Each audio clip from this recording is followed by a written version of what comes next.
Good day mga ka-sounds, welcome back na naman sa ating panibagong video ngayon. So mga ka-sounds, bali magsa-sound check sana ako dito. Pero may natuklasan ako kasi dito sa Airbus 12 po natin.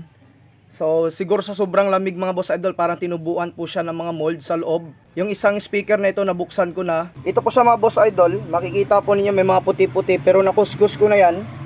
Pero sa loob marami pa yan mga boss, kagaya po niyan, ayan. Tanggalin ko lang muna yung speaker dito para mas makita natin kung anong klaseng molds po yan. So baka may alam kayo kung paano ito ma-stop, no?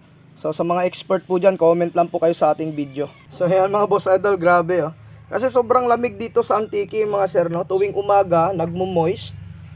So I think sa moisture po ito dahil po nagbabasa kasi yung speaker pag once po na umaga po dito. Kagaya po ng isang box ko na Live Pro, binuksan ko po siya ng umaga. So nung hinawakan ko yung magnet po niya, basang-basa po siya sa moisture. Actually, madali lang naman siyang baklasin. Pero yun lang, no? Baka po makasira. Dito lang talaga sa Airbus 12 na box, siguro may mix ito na chemical at mas nagustuhan nilang bumahay po dito. So kagaya po dito mga boss idol, no? Pag kinuskus po natin, madali lang naman siyang matanggal. Yun lang, no? Nakakainis kasi pabalik-balik po siya. So ayan. Makikita nyo rin, no, dahil ito sa moisture nagka-bubbles yung sticker po ng ng Joson Airbus 12. Ayan. Favorite spot nila yung Joson Airbus 12 natin mga boss.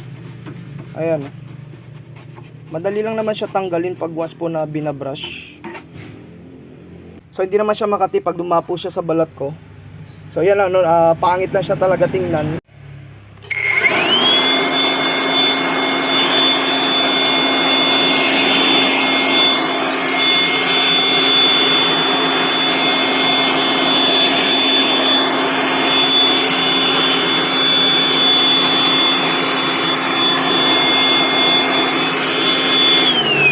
So mga ka-sounds, ito naman yung isang speaker, makikita po ninyo, infected din po siya.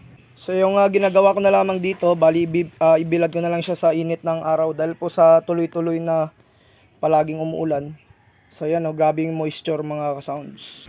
So ito naman siya mga ka-sounds, no? Yung isang Airbus 12. Grabe yung laman po nito. Mas malala po yung isa.